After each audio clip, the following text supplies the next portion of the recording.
The night sky over New Seoul Frontier Station shimmered with silver lights, ships coming and going, cargo moving through the endless black.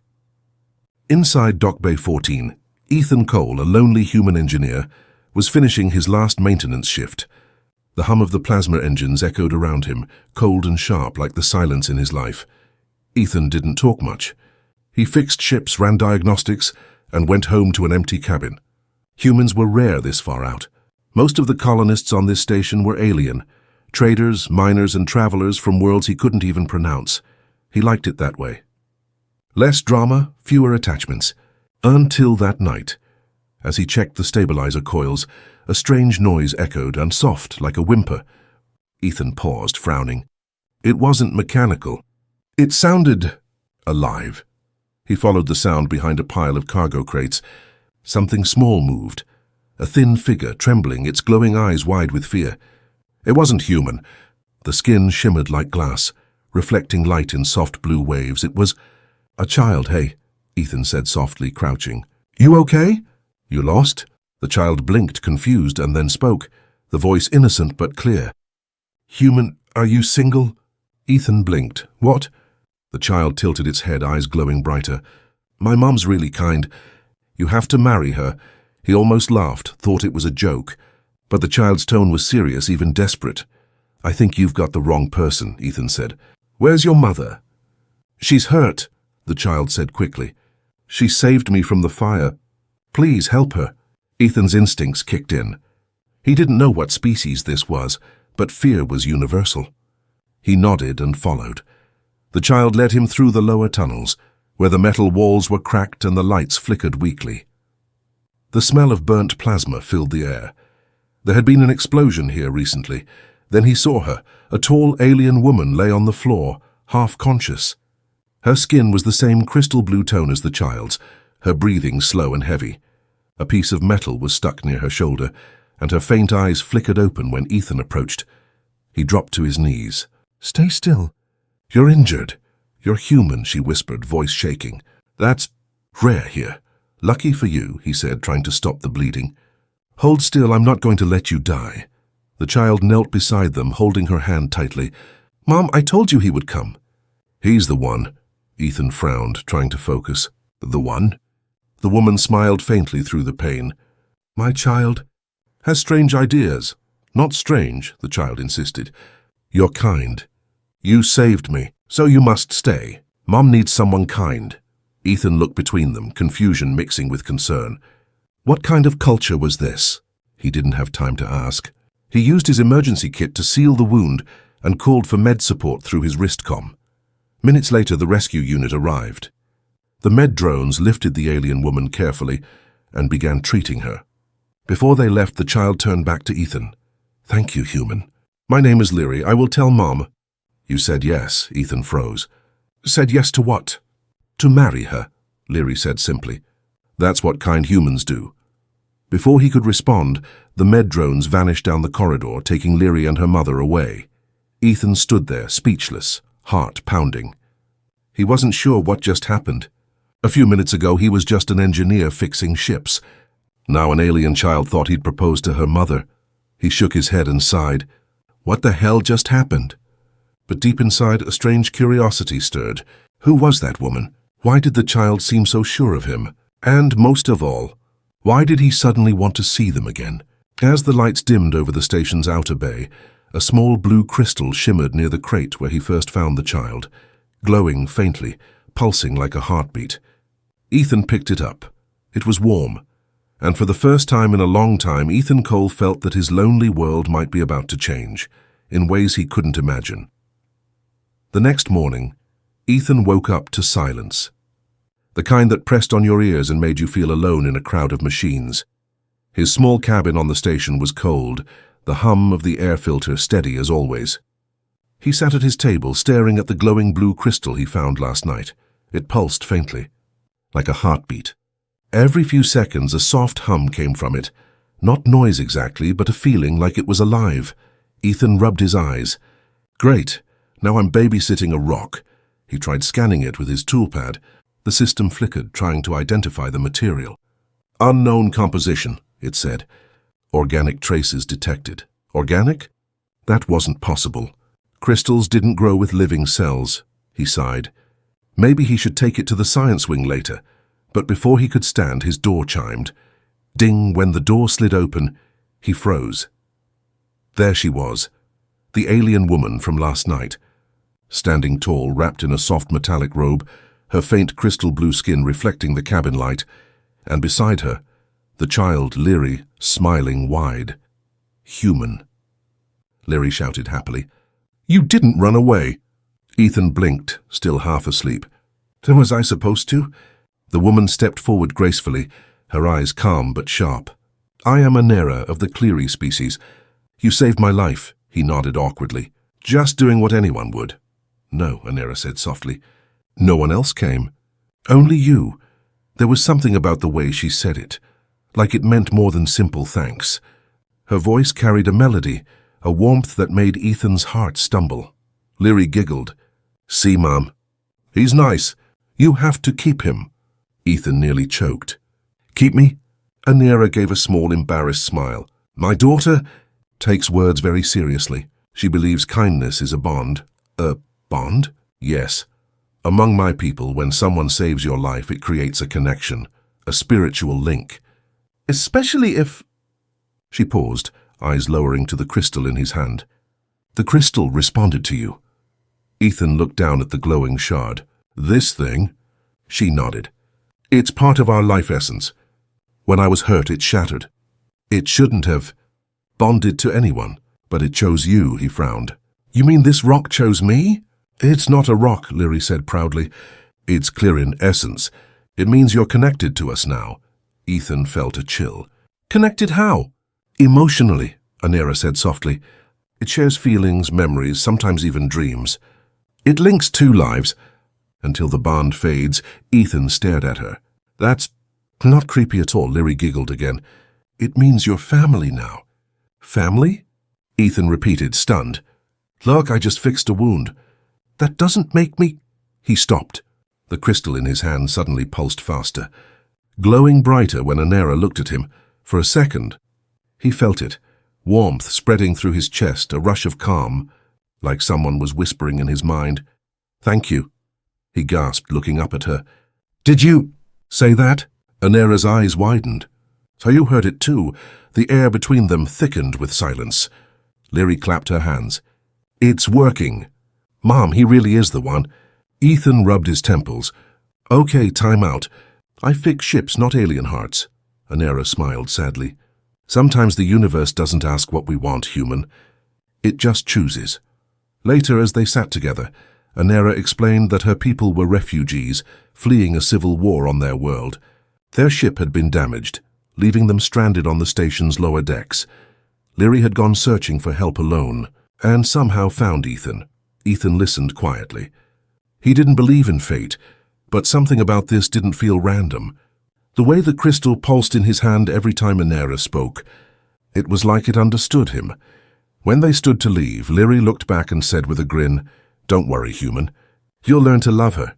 Ethan smirked, shaking his head. You're a little troublemaker. But when they were gone, he glanced at the crystal again, and it pulsed once, softly, like a heartbeat that wasn't his. And somewhere deep inside, a voice whispered again, You're not alone anymore. That night, Ethan couldn't sleep. The hum of the station was steady as always, but something inside his head wasn't.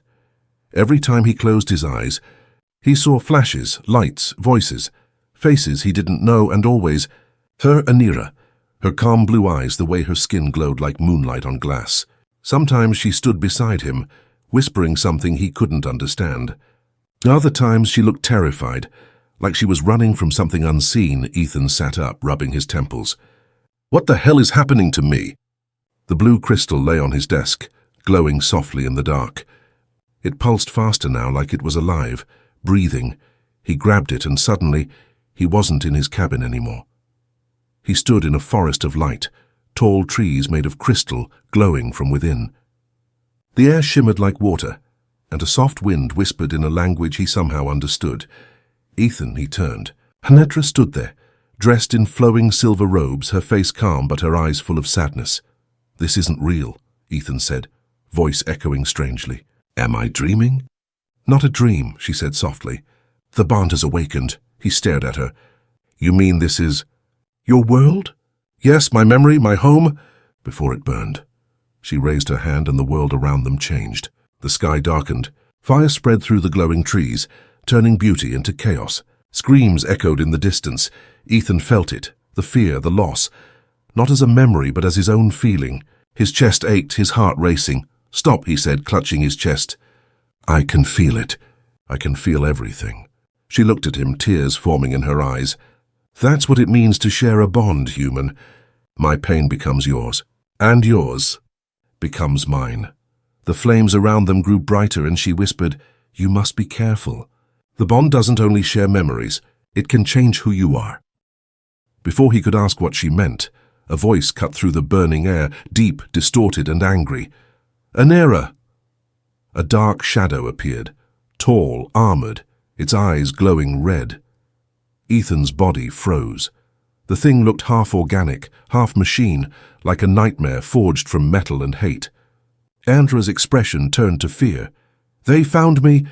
The shadow raised a hand, lightning crackling in its palm. Ethan stepped forward instinctively. Stay back!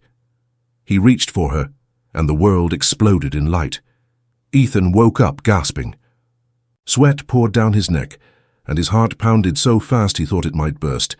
His cabin lights flickered wildly, reacting to the crystal's glow. It was shining bright white now, hot in his palm. Not possible, he muttered. He ran to the sink and dropped it into water. The glow dimmed instantly. The room went quiet again. He leaned on the counter, breathing hard. Okay, Ethan. Either you're going insane, or that rock is haunted. Then, ding. The doorbell. He hesitated, then opened the door. Leary stood there, smiling sleepily, holding a small silver cube. Hi, human. Mom said you'd need this. He blinked. It's the middle of the night. What is that?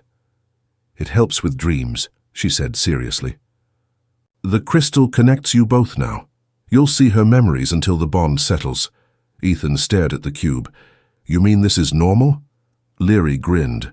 For Clyrie? Yes. For humans? Probably hurts. Fantastic, he muttered, taking the cube. And what happens if the bond doesn't settle? Leary's smile faded. Then it takes over. Ethan froze. Takes over what? She looked up at him, eyes glowing faintly blue. You. After she left, Ethan sat in silence. The cube hummed softly in his hand, syncing with the crystal's faint light. He didn't know what this was turning into, a curse, a gift, or something much stranger. But one thing was clear. The dreams weren't just dreams. They were warnings. And somewhere out there, beyond the stars, something, or someone, was hunting Anera.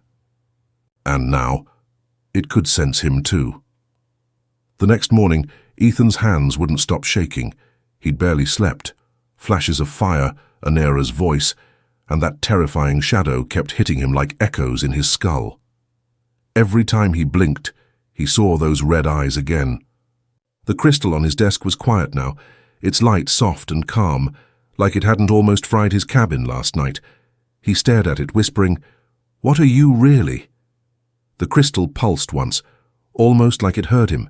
Then his wrist comm beeped, a sharp tone, coded signal. Ethan frowned. It wasn't from the station network. This one was private, encrypted. Someone was trying to reach him. He hesitated, then opened the channel. "Who is this?" A small voice replied, static cutting between the words. "Ethan, it's Leary."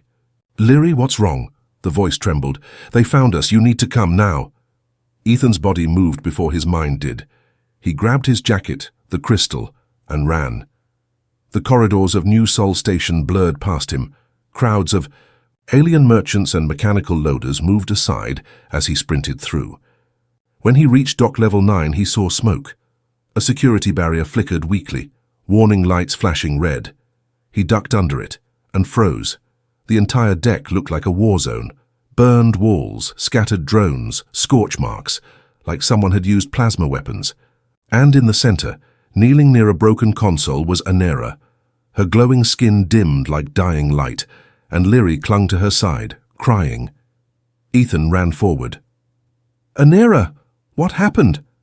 She looked up slowly, pain and fear in her eyes. "They tracked the bond." "The what?" "The connection between us," she whispered. "It's not just emotional, it sends energy, signals. When I dreamed, they followed it back. To you." Ethan's stomach dropped. "You mean I led them here?" She shook her head. "No, we led them. The moment we shared the bond, our energies merged. Now they know a human carries Cleary essence." Before Ethan could reply, the air around them trembled, like space itself was breathing. A low hum filled the deck, vibrating through the floor. Leary gasped. "They're coming back." A bright blue portal opened in the air, swirling with sparks. Ethan shielded his eyes as 3 dark figures stepped out, tall, armored, and glowing red through their helmets, the same ones from his dream. Anera's voice hardened. "The Vorith hunters. They destroy anything linked to Cleary energy." The leader stepped forward, voice mechanical and cruel. "Surrender the human. The bond cannot be allowed to exist." Ethan swallowed hard. "Yeah, not happening." The alien raised an arm. A glowing spear formed in its hand. Ethan barely dodged as it hit the wall behind him, exploding into sparks. Anera stood up weakly, her hand glowing blue. "Run, Ethan!" But something inside him snapped. The crystal in his hand burned hot, bright as a star. He felt energy rush through him, the wild, electric, alive.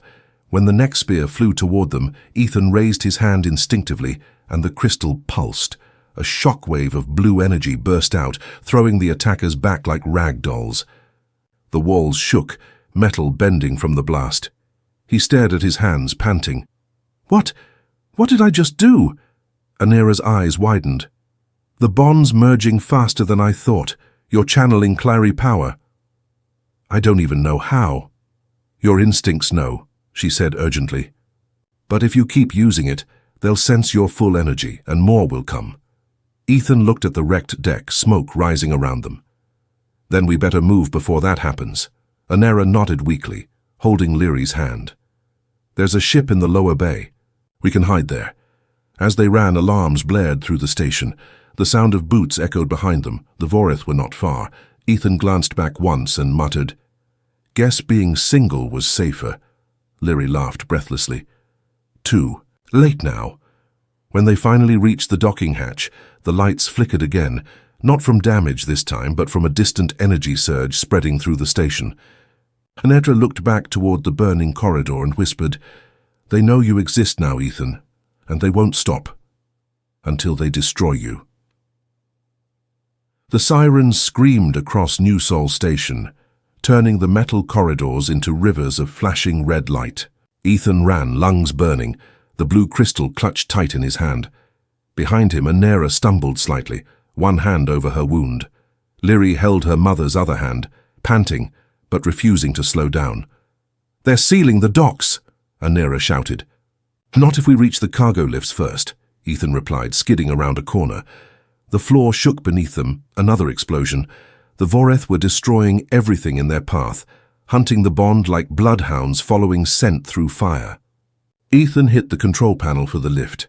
Come on, come on!" The doors slid open just as plasma bolts tore through the wall behind them. He pulled Leary and Anera inside, slammed the emergency lock, and the lift shot downward. The hum of movement filled the silence. Ethan leaned against the wall, breathing heavily. "You two really know how to ruin a quiet week," Leary giggled despite the fear. "You're funny when you're scared." "I'm not scared," he lied. "Yes, you are," she said softly. "I can feel it."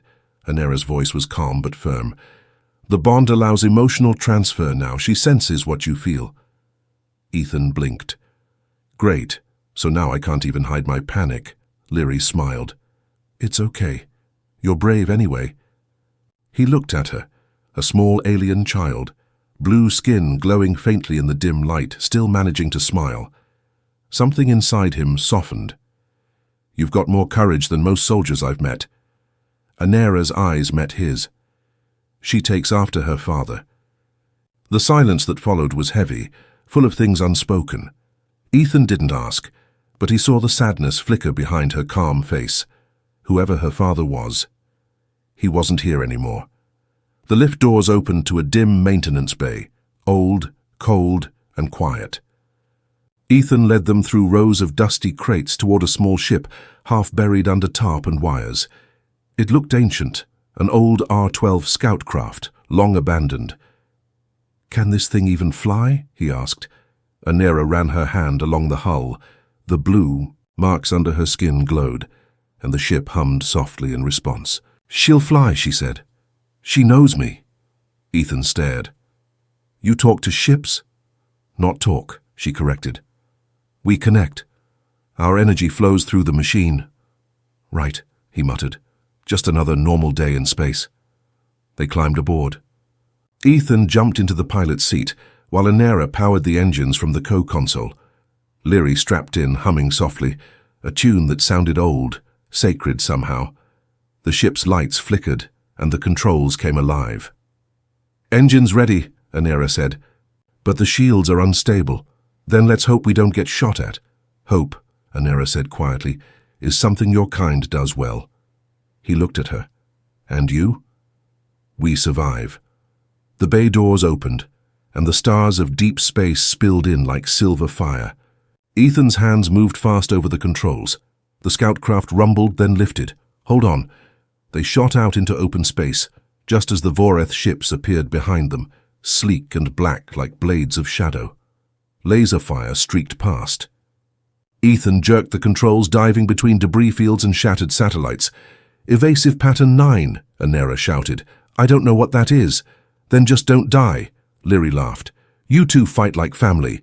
"Kid, this isn't—" Before Ethan could finish, the ship spun sharply, the engine flaring bright as a plasma beam grazed their hull. Sparks flew, alarms screamed. "Shields at 40%, Anera said. Ethan gritted his teeth. "We need cover, now." "There's an asteroid belt ahead," she said quickly. "If we can reach it, their sensors will lose us." Ethan nodded, pushing the ship to its limits. The stars blurred into streaks as they dove into the dark cluster of floating rocks. Inside the asteroid field, silence returned, the kind of silence that only space could hold. Ethan cut the engines to minimal power. They drifted between massive stones, hiding in the shadows. No one spoke for a while. The tension slowly melted, replaced by quiet breathing and the soft hum of the ship. Leary broke the silence first. "Human? Yeah?" "Are you going to stay with us now?" Ethan glanced at Anera. Her tired eyes met his, grateful, uncertain, and somehow hopeful. He exhaled. "Looks like the universe decided for me." The crystal in his hand pulsed once, bright, gentle, alive. Outside, the stars shimmered quietly, but far away, in the darkness beyond the asteroid field. Red eyes glowed in the void, patient, watching. The hunt wasn't over. It had just begun. For 2 days, Ethan kept the ship hidden deep within the asteroid field. They moved quietly, running on low power, avoiding patrols that hunted nearby. The Voreth ships searched the stars like wolves, their scanners sweeping through darkness. But somehow the scout craft stayed invisible, as if the stones themselves shielded them. Anera said little. She spent hours meditating near the ship's core, hands resting on the glowing crystal that powered it. The same light pulsed inside Ethan's palm when he touched his own crystal. Their rhythm matched, heartbeat for heartbeat. He didn't understand it, but he could feel her presence even when she was silent. It wasn't just telepathy, it was connection. Sometimes when he closed his eyes, he saw flashes of her memories, laughter under blue skies, songs echoing through crystal forests, a world full of peace and color. And then, the fire. Always the fire. On the 3rd day, Anera appeared at the cockpit. "We're leaving the field," she said. Ethan frowned. "To where?" "The Voreth are still out there." "To a place they cannot follow," she replied. "A hidden world." Leary grinned from her seat. "Home, home?" Ethan repeated. "I thought your world was destroyed," Anera finished softly. "Yes, but fragments remain. A refuge, hidden in the gravity shadow of a dead star. Only those with Cleary energy can find it." She held out her hand. "And now that includes you." Ethan hesitated. "You're saying this thing in my hand is a map?" More than a map, she said gently. It's a key. They exited the asteroid field. The moment they cleared the last rock, Anera pressed her palm to the console. The ship responded, glowing blue from within. Hold tight, she whispered. The stars twisted, bending, stretching, spinning like reflections in water. Ethan felt his stomach twist as light turned liquid, reality folding around them. Then silence. When the ship stopped shaking, the view outside changed completely. A nebula of blue mist surrounded them, sparkling like ocean waves. In the center, half hidden behind clouds of light, was a world, glowing softly like a pearl in the dark. Ethan stared. That's beautiful. Anera smiled faintly. Welcome to Kira's Vale, the last sanctuary of my people. As they descended through the clouds, Ethan saw vast floating islands suspended in air, each glowing with gentle blue light. Waterfalls poured from one island to another, vanishing into endless mist. The sky shimmered with two suns, one pale and one golden. The ship landed near a cluster of crystal towers, silent and empty. The air outside shimmered with faint blue particles that tickled the skin. Where is everyone? Ethan asked quietly. Anera looked around sadly. Gone. Some died in the war. Some fled beyond the stars. Only echoes remain. Lyri ran ahead, laughing as she chased glowing insects that sparkled like fireflies. Her joy filled the silence. Anera watched her daughter with a faint smile. She was born here, she said. Before everything fell apart, Ethan looked around. This place, it feels alive. It is, she said softly. The planet itself has a spirit. When we connect to it, it listens. He frowned. So, you can talk to it? Not in words, in feeling. In memory. Ethan knelt, touching the glowing ground. It was warm, soft, and almost like skin. A faint vibration moved through his hand, matching his heartbeat. Then a flash. Images burst in his mind. A sea of crystal, Anera's people singing, their bodies glowing as they merged with light. Then fire, chaos, and the Vorith invading with red storms. He gasped, pulling his hand back. I saw it. Your world's end. Anera's eyes filled with sadness. Now you understand why they fear us. The Cleary can bond with anything, living or not. We can heal, connect, even bring machines to life. But that power frightened others, so they tried to erase you, Ethan said quietly. Yes, she whispered. And now they hunt us to the edge of the galaxy. He looked at her, at the exhaustion in her eyes, at the weight of centuries of pain, and something inside him shifted. He wasn't just helping a stranger anymore. He was part of something ancient, something that mattered. As the sun set, the three of them sat beside a glowing pond. Lyri hummed softly while Anera's reflection rippled in the water. Ethan glanced at her. If this place is safe, maybe we can stay a while, she smiled sadly. Safety never lasts long, human.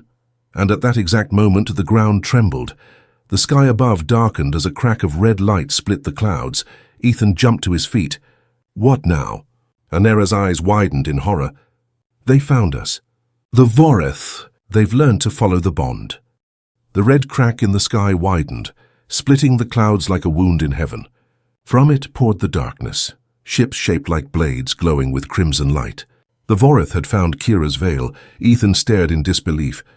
How did they? Anera's voice trembled. They followed the bond. They used you as the beacon. The words hit him hard, but there was no time for guilt. The air vibrated as the first plasma blasts struck the floating islands, shaking the ground beneath their feet. Lyri clung to Anera's hand. Mom, they're coming! Anera's eyes glowed bright blue. Not this time, she said fiercely. We end it here. Ethan looked at her, heart pounding. You can't fight them alone. I'm not alone, she said softly, and looked at him. The blue crystal in Ethan's hand flared to life, pulsing like a living heart. Energy surged through him, the same warmth, the same whisper that had haunted his dreams. Only this time it wasn't a whisper. It was a call. Protect them, he nodded. Then let's make them regret coming here. They ran to the ancient temple at the center of the floating island, tall crystal pillars surrounded by water that shimmered with living light. Ethan could feel the energy around him, humming, breathing. The world itself seemed alive, waiting for something. Or someone. Anera pressed her palms to the central stone. The ground beneath them lit up in swirling blue patterns. This place amplifies the bond, she said. But I can't control it alone. I need you. Ethan stepped beside her, placing his hand on the stone. The crystal in his palm melted into light, merging with hers. Their bodies glowed, blue and white, as the energy fused. The air thickened, wind rising around them, and for a moment, Ethan could see everything. The planet's pulse, the song of the stars, even the distant rage of the Vorith ships closing in.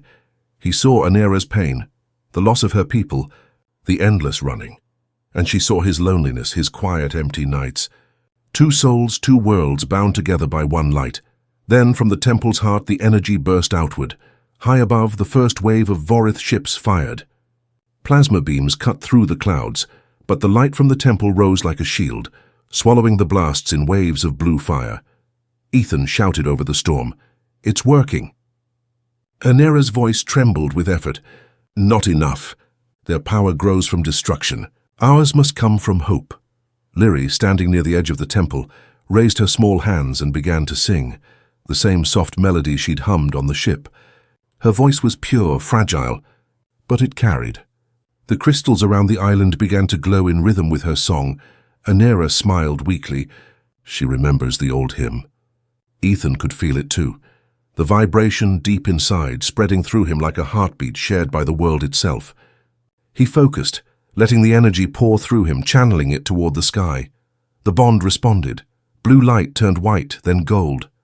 It exploded upward, cutting through the red clouds like sunrise after endless night.